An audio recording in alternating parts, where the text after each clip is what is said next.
I'm live. Hello.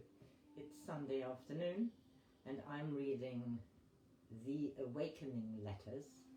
I'm now in part 2 and the title of this particular letter was Isle of Man Disaster, and this was a story about a little girl who found her mother in the afterlife, and the chapter ended with, so content for the moment and utterly exhausted by the emotion and all they had been through, both she and the child fell asleep. Tomorrow I'll tell you how we found the father. This is the retelling from Patricia and Sally, who are the daughters of Lady Cynthia Sandys and Rosamond Lehman. Published in 1979, they lost their daughters very young, and it is the daughters who are transmitting to Lady Sandys, and this is a further letter. Here's the story of the father of the child I told you about yesterday. I'm going to pass his story down through you. We were properly frightened when the fire started. There were 2 ways of reaching the children's wing. I went one way and my wife the other. I soon realized that there was little hope unless someone had got the kiddies out already.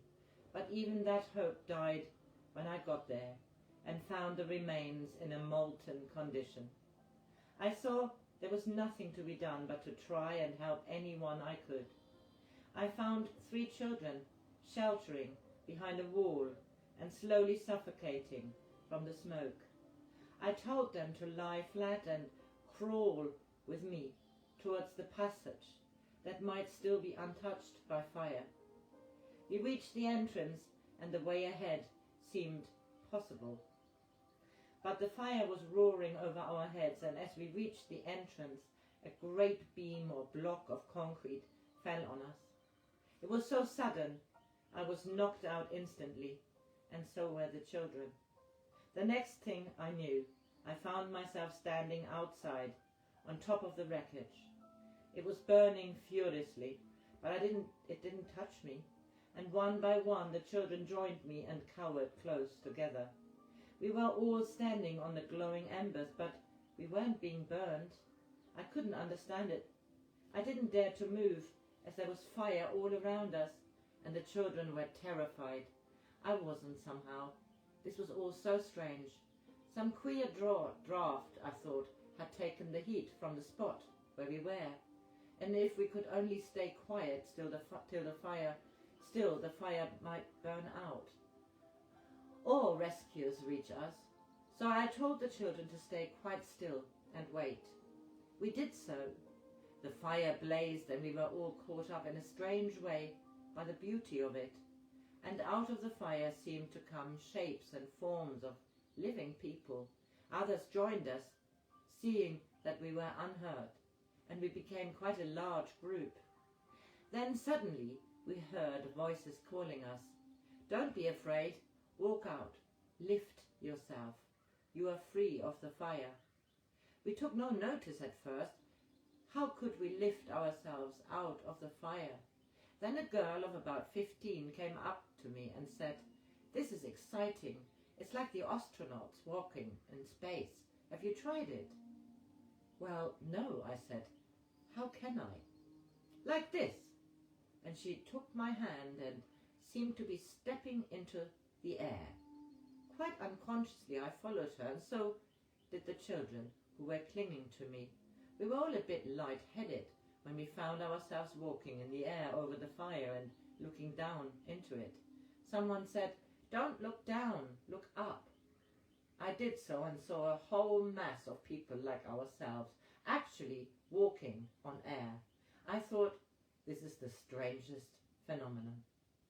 No doubt there is some quite natural physical explanation of a gap in the gravitational pull caused by the fire.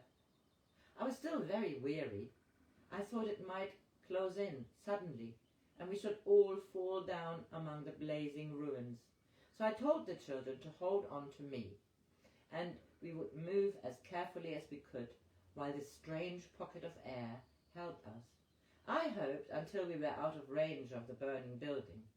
We did so and moved quite easily. The current, as I suppose it was, seemed to be bearing us gently upwards. It was a very pleasant sensation. I was quite enjoying it, and so were the children. Then a stillness came upon us. The roar of the fire and the screams and shouts of people died away, and we were alone in space. This was rather terrifying. What should I do next? We seemed to be quite a height above the ground. How could I get down safely with the children? Whenever I tried to drop down, my efforts were firmly resisted. I was growing desperate. Were we sailing off to the moon on some strange current of air? Then I began to hear voices telling me not to worry. I could see no one at this stage, and I thought I must be imagining things or getting delirious. The children were quiet and looked confident. Let yourself go. Relax. You are in safe keeping, was shouted into my ear, and a short time after that I began to see we were in a large party being escorted, if you can call it that, on and on into another layer of ether. I longed desperately to feel firm ground beneath my feet. You will soon, said the same voice, and then my hand was seized by a firm grip, and before I knew what was happening, we were among trees and flowers and standing, as I'd hoped, on firm ground in a sort of garden. Where on earth have we got to? I asked. Well, you'll see, said the voice. It's not exactly on earth anymore. Good heavens! What was the chap saying? Had I gone mad? The children were delighted. They'd left me and were running wildly about, exploring the garden. Then, suddenly, in front of me, I saw the form of a man. He seemed to grow into a vision. At first, only a blurred object which crystallized into a human form. Who are you? And where am I asked in amazement. He was still gripping my hand. Take it easy, son, he said. You've passed over. You and the children have reached the next stage of living. You are now what the world calls dead. Dead? I screamed. But we can't be. No, he smiled, there is no death.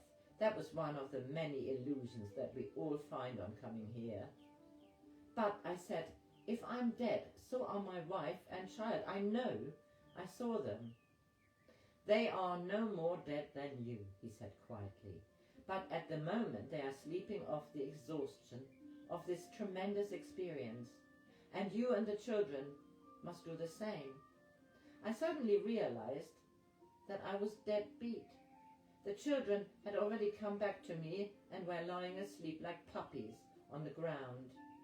You seem to know all the answers, I heard myself saying weakly, and with that I lay down and slept too. Next.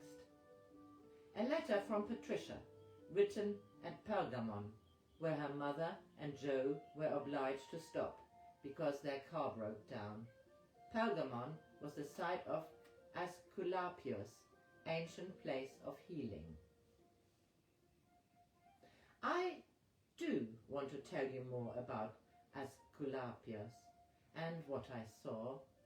It was all so simple though, thorough and absolutely lovely, because the first cause of health lies in happiness, mirth and laughter, which we call morale. I saw the most hopeless-looking cases staggering in. They were first received by a clairvoyant priest who could sense at once if they were actually dying and their hour had come. If so, he took them to a lovely place where hypnotic sleep was given them if the end was already on the way.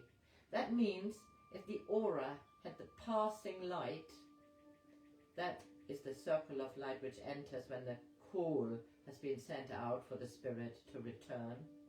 In this state, if this state was already in being, they hastened the light by strengthening the spirit force. But if the light was not there, they began the treatment.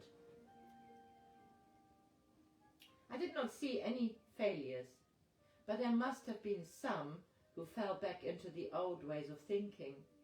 I found children, as usual, were the best patients. They had no set ruts of thoughts to be erased from their minds. I followed a little girl who I think must have had polio. She was quite paralyzed.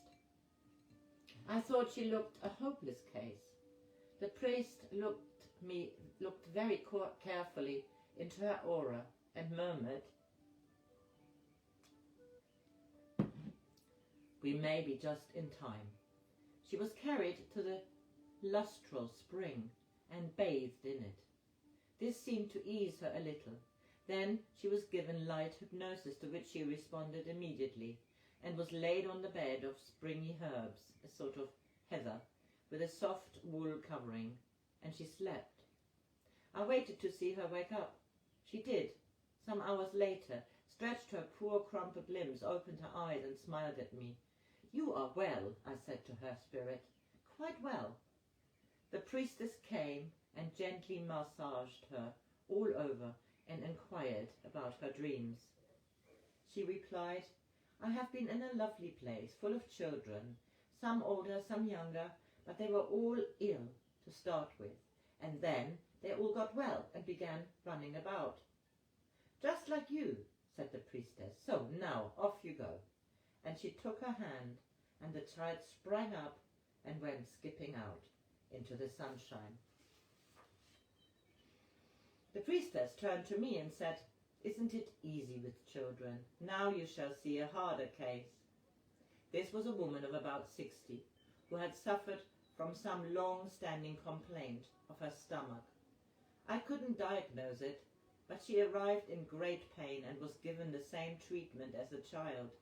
She awoke refreshed, but still in pain, and rather disappointed and despondent. "But we haven't started yet," said my charming priestess. "You must eat now, and then we shall all pray together, and you will be told in prayer how to sow hope into your mind. Hope, then faith, and lastly, conviction. Those are the steps you are about to take." "But I've had this trouble for years," she bleated, and seemed very anxious to tell us more. "Don't think of the past, think only of the future," said the priestess very firmly as she threw out her own aura in prayers. This was a new experience for me. The woman tried to pray and relaxed, so that I could see her grey aura was open to reception. The priestess threw out a great golden circle of light, which enveloped the patient with a golden glory of force. I could feel it so strongly. I was almost overcome myself. After a few moments this ceased, and the priestess asked the woman, "Do you feel any better now?" "Yes, I tried to pray, but I found I could only feel a warmth coming in through my head and neck. "That was right. Now think about that warmth as healing." The woman was unconvinced, but interested. "Now I'm going to draw that power right through you to cleanse whatever may be keeping you from health." "Will it hurt?" asked the patient. "No, of course not. No one is ever hurt here," was her sharp reply. Now let yourself think of sunshine. And if you are fond of music, think of a tune. Go on repeating the tune all the time. Sing it, or if you like, recite poetry, but keep your mind away from illness."